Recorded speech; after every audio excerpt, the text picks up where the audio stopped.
Not getting interviews? Your LinkedIn might just be the problem. In this live webinar recording, I'm going to show you how you can change your LinkedIn profile to becoming a search engine to help you land more roles. The truth is, LinkedIn is a marketing tool, and when you build your presence the right way, it shows recruiters why you're the right fit and makes them want to reach out. And by the end of this training, you'll know exactly how to stand out to recruiters in their search. You'll turn views into more interview requests, and you'll get more momentum in your job search instead of staying stuck. Let's dive in. My name is Justin Otero. I have 14 years of experience. I'm a director of engineering at Navan, co-founder and career coach here at Value Driven Careers. And that's really what brought you to this call. I'm also the host of the Sin City Programmers Meetup here in Las Vegas. What does it mean when I say I'm a co-founder of Value Driven Careers? Well, I'm very fortunate that I get to have my co-founder be my wife. She is a UX designer. She is also the host of the Las Vegas UX Meetup here, and she handles really all things creative, all things design, marketing, ops for Value Driven Careers. So without her, none of this really happens. I get to show up and do this. Meanwhile, she's handling all those other things. She is also on this call. She's going to be facilitating the Zoom, capturing questions, and making sure that your questions get answered in the end. Now, a little bit more. I've scaled product engineering teams. I've hired engineers of all types.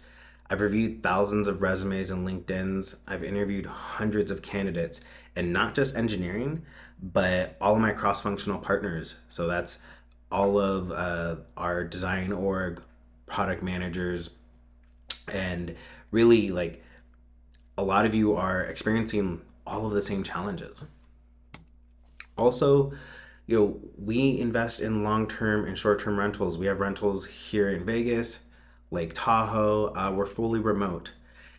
And I don't share this to brag, but I share it to show you that if we're able to have a great career, scale, able to pour into the community through meetups and build businesses outside of our career, you can do the exact same thing, whatever that is to you. Now, as a career coach, engineering leader, and hiring manager, I really want you to understand one thing. The easier you make it for us to understand who you are and what you bring, the easier it is for us to place you into a role.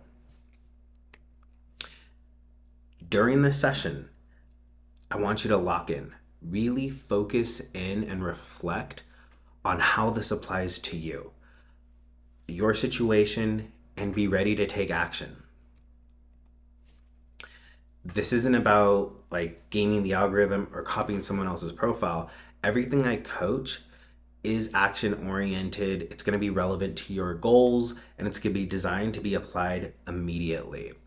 So I want to position you clearly and intentionally so hiring managers, recruiters, they don't have to think, they just know that Jessica, she fits this role, right? That's what we want. This is what we're going to go over today. We're going to talk about profile and what it means to get clarity. We're going to dive into search and how you become visible when they're creating these queries in LinkedIn Recruiter. We're going to talk about network and the type of activity you need to have. And then we'll talk about some bonuses and next step, and then we're going to dive into Q&A. I want to be respectful of everyone's time, so we're going to try to be as quick as possible and make sure there's, like I said, time for Q&A. Here we go. So most LinkedIn profiles, they're vague, bloated, or just plain confusing. They don't communicate your strengths, your impact, or your role clearly. And here's the truth. Recruiters, they don't want to have to think. And if we have to work hard to figure it out, we're going to move on. There are four main areas of your profile. You have the header section, which is going to be made up of your headline, your avatar, banner. There's going to be the about section, experience, and the supplemental content. Let's dive into each one. So, let's talk about your headline. This is one of the most important parts of your profile because it shows up in so many places. Like as you search for someone in your search bar, it's going to show up. When it recommends people, it's going to show up. When you are in messages, it shows up. We're going to see some more places it shows up, but because of that, we want to optimize for about 50 characters. And there is a specific format I recommend. It's your target role, your years of experience, your skills, tech, persona, workflows, or domain, and a short description. What does that mean? Well, here we have an example of an individual who's saying CS at Purdue. So they're saying computer science degree at Purdue. They're a software engineer at this company. They have, some technologies and, kind of like a little description and then more technologies. This isn't good because one, they actually have several years of experience. Where they went to school actually isn't relevant, and we could actually search for that if we wanted. And so you're using up this like really valuable real estate unnecessarily, as well as they're mixing up like the the tech or their skills with also like a description. There are three examples here I want to show you that are really successful. So for a software engineer, for this person in particular, it would be software engineer, right? Their target role, their years of experience, React Native, TypeScript, Java, Firebase, and then AI app developer. If you were a product manager, you're not going to talk too much about like these like hard skills or tech, but it's going to be more of like the persona, the domain or workflow that you're responsible for. So when I'm interviewing a product manager and they're going to take on like user management, when we know that they have user management experience in another SaaS product, that's valuable. So you use your persona, workflows, or domain in that area, and then you do a short description. Same thing for a designer, really like what workflows, what personas or domain areas that you're responsible for, and then that short description. And that makes a really, really powerful headline that is going to catch our attention as well as not really be redundant when we're looking at the recruiter side. And I'll show you what that looks like here very shortly. Okay. I want to pause really quick before we go into this. For those who may have joined, you can ask questions in the chat. We'll get to the questions at the end. So don't worry, there will be time for that and we'll get into it. Okay, so your avatar. These are some people who I recently connected with back in July. So, don't mean to pick on them, but what I want you to notice is those who have an image stand out. Those who smile stand out more. So Joel and Chi, they're smiling. They are standing out much more than the other people, more than Petro. As well as you want a close up of your face. Sakhet, very far in the image here. Same for Tasia. So you want to have an image, you want to smile, and you want it to be close up to your face. You also want to be aware of how you're perceived. What does that actually mean? Well, Tasia actually graduated 2 years ago, but he's here with his sash, and when I see that, I actually think, new grad, right? Like that's what you actually immediately associate with. Not to say you shouldn't have a picture of that or anything, But the point being is you want to be aware of how you're going to be perceived. Lastly, you want to have an image, uh, even if you have to use AI, even if it's an illustration, right? Having that avatar will help really resonate with the recruiter, the hiring manager. So it is super valuable to have. All right, let's talk about the banner. The banner is really a great opportunity for you to like show your personality. So when you're a designer, yes, this is good real estate. However, don't spend too much time on it because this space doesn't get indexed, right? It's not searchable. So it's just to really just, have extra like real estate on your profile that you can control. Uh, you can put a bunch of stuff in there. Um, but again, don't spend too much time on this. All right, we're shifting gears here to your about section. Your about section it is important.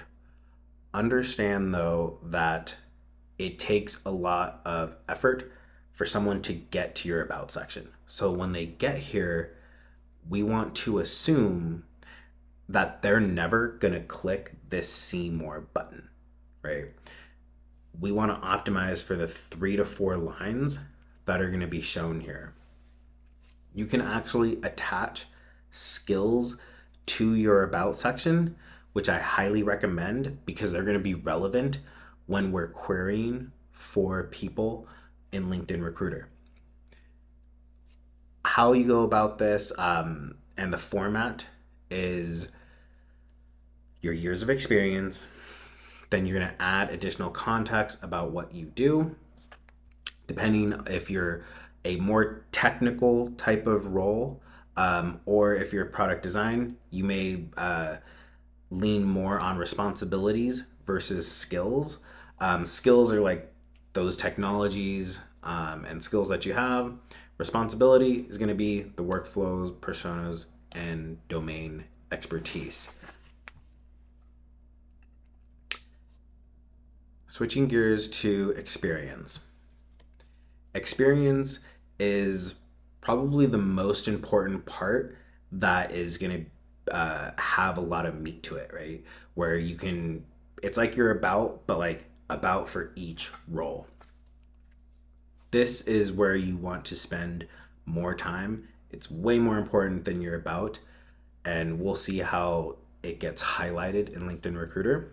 But 3 to 5 bullet points, and you want it to be a really a metric based statement, followed by some like additional context to support it. This example is like, reduce search latency by 18% by doing this, right? Uh, you could say improved user retention by doing this, right? Like, really, whatever it is, we want it to be an impactful statement. This isn't where you want to really like over glorify anything, but you want it to be easy to understand that you made an impact in your role. Now, I was talking with an engineer the other day, and they had applied to Navan. They reached out and said, "Hey, I got auto rejected." And I was like, "Okay, interesting. Like, tell me more." This engineer went on to tell me that they applied for an Android position. Why this is interesting is when I looked at their LinkedIn, when I looked at their resume, everything on there said software engineer. They didn't put any description on any of their experiences, so nothing told me that they had any experience in Java or any mobile related technology. And because of that, they didn't fit in the box very well. Sure enough, they actually had really great experience, but they got rejected. Why? Because they didn't make it clear, they weren't intentional, And really, that's what we want to do. We want to reduce any sort of confusion, and we want to create clarity here. And, that person probably could have gone on and gotten the interview and done really well, but they didn't get that opportunity. So, one thing I want to mention about experience, because this is something that unfortunately people aren't doing. If you're at a company and you've been there for, several years, it's often you've been promoted. When you show at a company that you've actually went from a product manager to a senior product manager, or designer to senior designer, this shows progression. This is one of like the secret things that are like that is super valuable in experience, because if you can do that at a company, it shows that you added value, you made an impact, they saw that, and they wanted to continue to invest in you. And if you do that there, it's likely you're going to do that here. So we want to see career progression at these companies when you have it, right? You don't want to just show you've been a senior product manager this whole time at that company. Really tell the story, and you do that through your experience. Next thing I want to talk about as far as experience goes is contract. What's really interesting about contract is a lot of people don't like contract roles. Some people do. Has anyone here had a contract role? Maybe just like give me like a thumbs up or something. Um, okay. So what happens? All right, Ryan. Yeah, you've had contract. It's like people. It's a love hate relationship. But what's interesting is once you have one contract role, somehow you get more contract roles, right? I don't know, it just works like that, right? Well, in your experience, as you add it, there is this section that says employment type. You don't have to put contract. Was it full time? Right? Like, even if it was part time, like, it doesn't matter. But when you put contract in LinkedIn Recruiter, when they have a contract role, they filter by people who already have contract roles. Because if you're in a contract role today, it's very likely you'll want another contract role. So often when people want to break out of that, I recommend just remove that from your the different experiences, and all of a sudden they're no longer being offered contract roles, they're being offered full-time direct hire positions. So yeah, they have a lot of stuff here. Really, at the end of the day, like, unless you want an apprenticeship or a seasonal position part-time, like, there's no reason for you to choose anything other than full-time, right? So that's like one small tweak that really is going to make a difference if you want to break out of that. All right. Last part about your profile is supplemental content. I had a client not too long ago, product manager, and what's unique about this product manager is they had about 10 years of experience as an engineer. And they made that transition at their current company to start doing product, but they wanted to go deeper and be more educated, and they went on to get an MBA at Berkeley. Berkeley's a great institution, but when I looked at their profile, everything they featured on their profile, from like the actual featured section to what they posted about, what their avatar looked like, all of it was about the MBA program at Berkeley and how they had just graduated. All of that screamed new grad. It didn't talk about actually that this individual had a career already. They were already talented, they were already skilled, and that entire career just makes them an even stronger product manager today, right? The content that they could have been featuring on their profile could have been articles that, like blog posts that they wrote, or really just anything that talks about, hey, like I'm a technical person that has like switched to product management, right? So I think, if you're going to feature stuff, you want to be intentional. Next is when you think of education, license, certs, volunteering, the education is important, but over time, it becomes less important. Over time, your experience is going to be more important. So, yeah, like obviously have education when you have it there. Licenses, certs, those are side quests. They're great, but they're not going to be required. Same for volunteering. Like these are all nice to haves.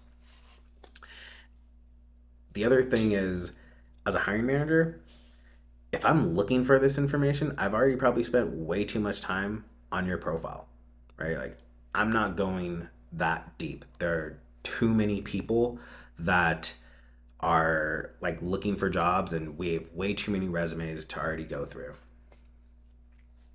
The last piece is recommendations. Wherever you're working, whether it's an internship or a full time position, whatever, you can get a recommendation. They're great to have. They're not required. And even like when it comes to referrals, when you're applying to a company, they'll ask for them when they want them. Completely nice to have. So just be aware of that. Really, the theme here that I want you to recognize is clarity is important. You want recruiters to reach out to you, right? And when you do all this stuff correctly, they will start to reach out to you. There was a report from GEM recently, and there were three main insights that I want to share here because it's going to really round out everything that I'm saying. First being, recruiting teams are smaller than ever. They don't have time to figure out whether or not you're a good fit. Make it easy for them. The average recruiter is dealing with 14 job recs. That's about 2,500 applicants. For context, I posted about 2 job openings that we had at Navan. Posted them yesterday on LinkedIn. Overnight, we had 1,600 applicants. Okay, we have so many people applying to jobs. It's overwhelming.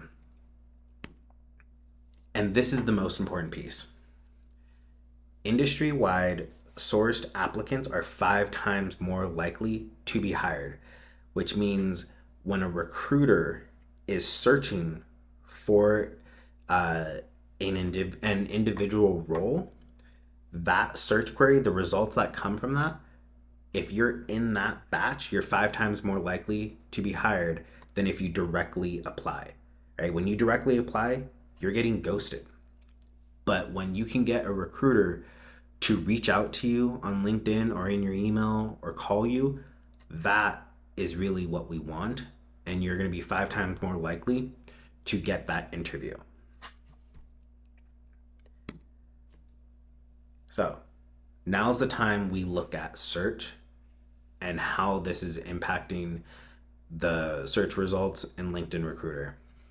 We're going to talk about your headline versus current role, your years of experience, skills, and the types of filters that we use to target candidates. This is just like a quick search I did recently for a software engineer or senior software engineer, and I picked 2 technologies, Java and Spring Boot. You can see how their headline, they had Java Spring Boot, which is great. Like in LinkedIn Recruiter, it actually highlighted that in the headline. But this person also has, software development at PayPal, really unnecessary. Why? Because their current role is displayed right here, right? So that's unnecessary, and that's what I was talking about being redundant in your headline. So really, that's how like your current role and headline are going to relate to each other. And again, this is really great where you see how this stuff is going to be highlighted as we're looking for people. Okay. Next, let's talk years of experience and skills. Here, the skills, we saw them, we're seeing them pop up in a few places. We saw it in their headline when it's there. The skills match, as you attach skills to your about section and your experience section inside LinkedIn Recruiter, it is then going to put that in a skill match, right? When we use this filter. So, really valuable to be attaching those skills. The years of experience, what's really unique about this is, and it's kind of hard to tell exactly what LinkedIn is doing, and they don't make it very public, but when you've had a role, right? Let's say software engineer, product manager, UX designer. Actually, I think a designer is a perfect one. The reason why I think design is a perfect example of this is, you may be a UX UI designer at one company, you may be a product designer at another, and then at the last company, you are a UX designer. It's really unclear how LinkedIn is going to say that you have a total years of experience. They may say all of those together, you have a total years of experience of 7, but you can see how here it's highlighting this person has 3+ years of experience as a software engineer specifically. It also shows that they have 6 more experiences. Who knows what those experiences are? They could be a software developer. And because of how you name your experience, it could mess up the query, right? So I think this is just like an important thing. Um, you don't have to have the exact uh, title that you're given from the company on your LinkedIn. You can actually change that, and that's okay because we're going to get into the query, and that's what we want. Your resume can be a little bit more specific due to like background checks, but ultimately, it's very common to make these align more. That way, the total years of experience will also align.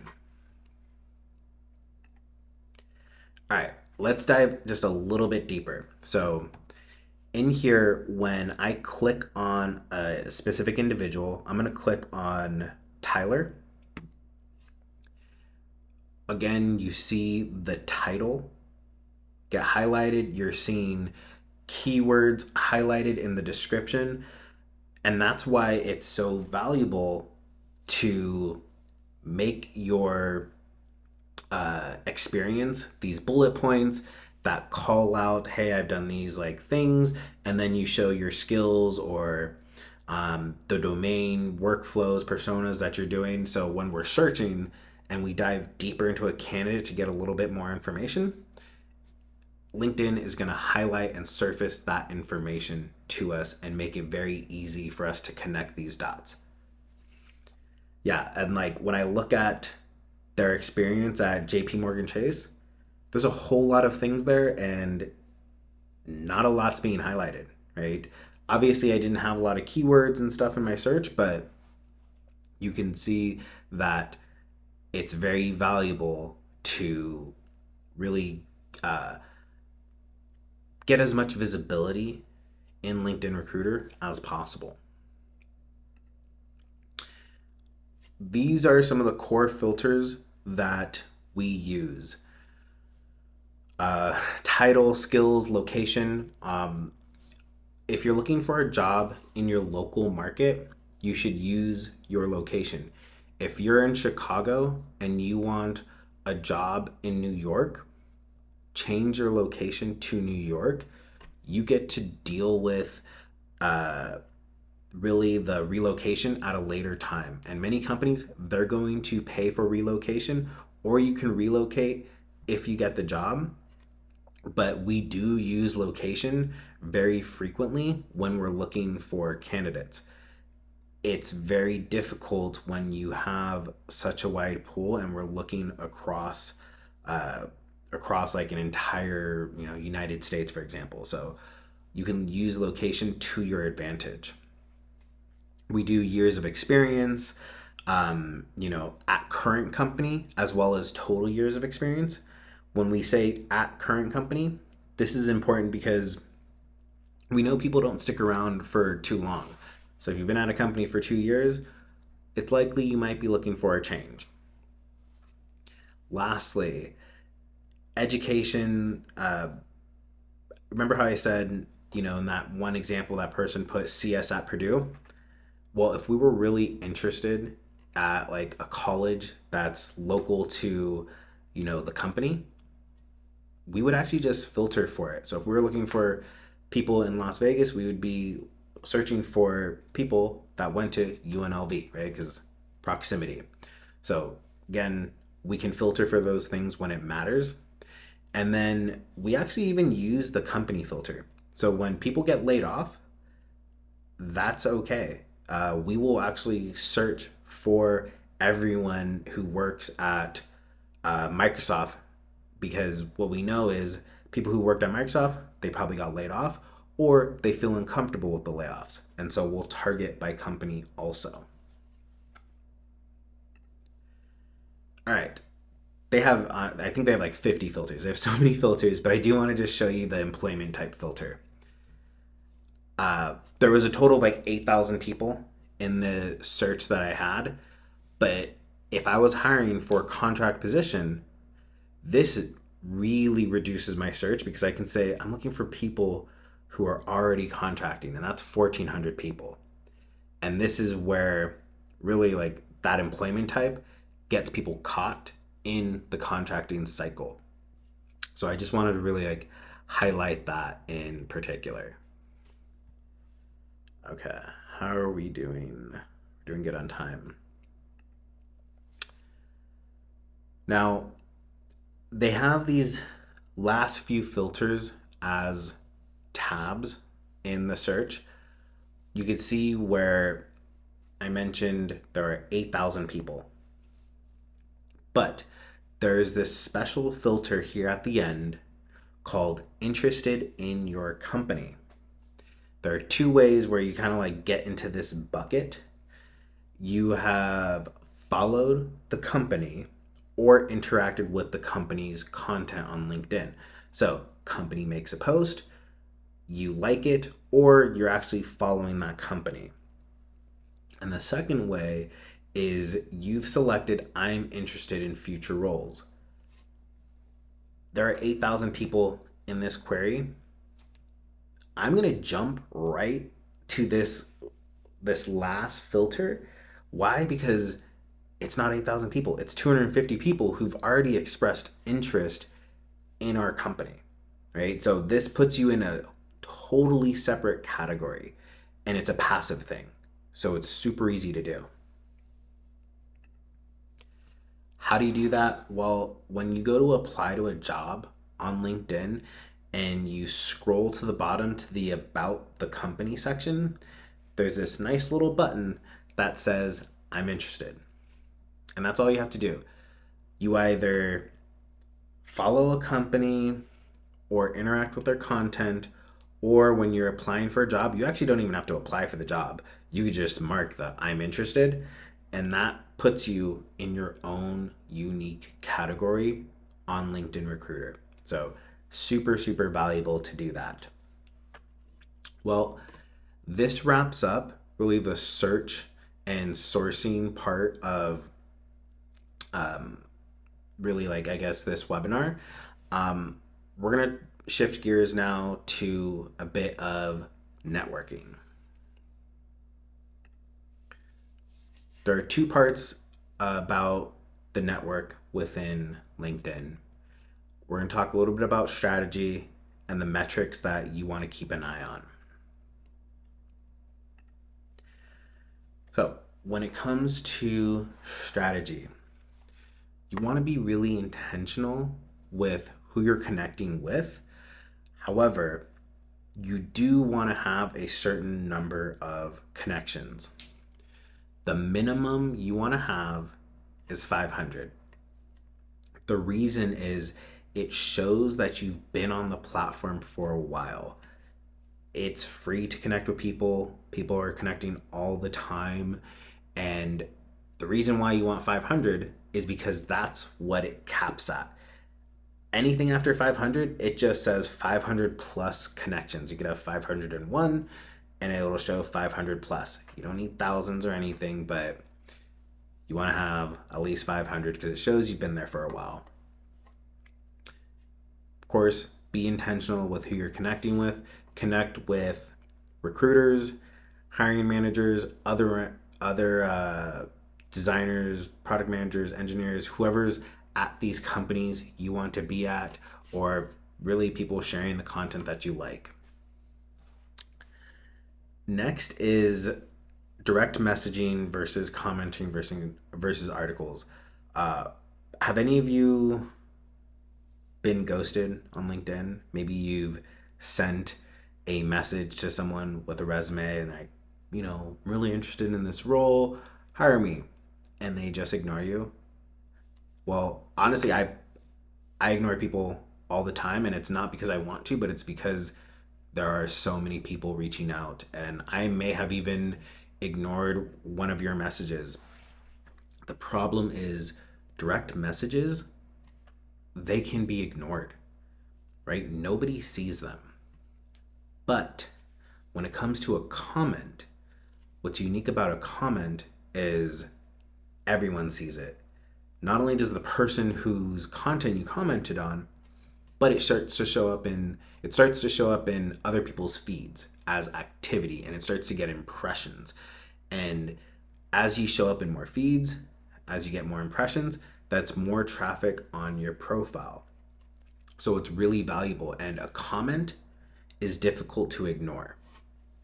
So when I posted yesterday about 2 roles that I had, I think there was maybe like 6 comments on the post, and those 6 comments were from people who wanted to be hired, and they said, I want to be hired, I have this type of experience, I'm interested. Well, now everyone who's seen that post, which honestly has a lot of traction, knows that these 5 people are looking for jobs and they have this type of experience and they're in the market, right? Like that doesn't happen if you just DM somebody. I had about 200 people DM me with resumes though, and guess what? They're going to get ignored because I can't go through all 200. So the idea of commenting is super valuable, as well as you can be intentional with how you interact with people. You don't have to just blatantly say, hey, I want this job, right? Because not every time people are posting about a job, but maybe they're posting about a really cool thing at the company, or maybe they've built something or designed something cool for a client or a customer. Well, when you comment on it and you say, hey, that's really cool, I'm really interested in how that works, if you're ever hiring or if you ever have an open role, I'd be interested, right? See how that's not so direct. It's also a way where you're letting them know that, hey, you're interested, right? Like they didn't even talk about a job, but you're just saying, I'd like to work with people who are working on this type of thing. So commenting is a very undervalued way to be strategic with your networking. Lastly, articles. You can write articles on LinkedIn. You can also share an article and share your perspective on it, right? Becoming a thought leader. And it just continues to work on your communication, right? When you're able to synthesize something and share it in your own words, what you think about this. That's what it means to be a thought leader. And, that will continue to get impressions, continue to show up in people's feeds, and drive more traffic to your profile. Lastly, open to work. There are people who say don't do that, right? And how I would think about it is, if I don't know you need help, if I don't know you want a job, how can I help you? Right? So I think it does way more for you to have it than to not have it. So if you've been laid off, uh, really turn on open to work. There is one thing that you can do though to maximize open to work, because turning on open to work puts you into a specific filter on LinkedIn Recruiter. You don't want to have it on for too long, because as more people, over time turn on open to work, you just start to get pushed down. And the best thing to do is to turn it off and then turn it back on.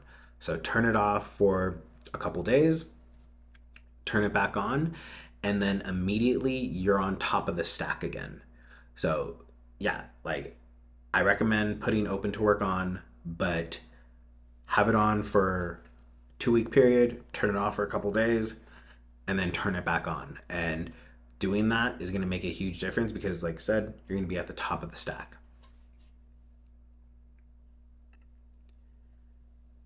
Last part on the network. This here are the metrics, and this is where you find them. There are 2 key metrics that you can specifically track how everything's going on LinkedIn. The 2 most important ones to keep track of is the number of search appearances and the number of profile viewers. Both of these are ones that are going to be impacted by everything that I've shared with you in this call. And so I like things to be measurable, right? And there isn't a magic number, right? We're not comparing your stats versus my stats or someone else's stats. What we are is benchmarking where you are today, and we want to look for improvement, right? So as you network better, as you improve your headline, your profile, your experience, all these things can be distilled down into these 2 metrics. So this is what I want you to pay attention to over time as you make adjustments to your LinkedIn profile. So I just want to summarize, like, we've really talked about profile, search, and network. The next step is to take action. Update your profile, rethink how you're showing up in the search, and start approaching outreach with intention. But you don't want to stop there. What you really need is guidance, accountability, and proven framework so you can move forward. And that's how you're going to make sure you're not just guessing, but you're doing the right thing. Lastly, there are a few more ways I can help you. One, I'm always producing community service content. You can find that here on YouTube, Instagram, or LinkedIn. I also run a coaching program, and I do one-on-one coaching calls. So whatever you need, I'm here to provide you the help, the momentum, the accountability, and direction that you're going to need to have a value-driven career. So check us out on LinkedIn, Instagram, or here on YouTube. And thanks for tuning in.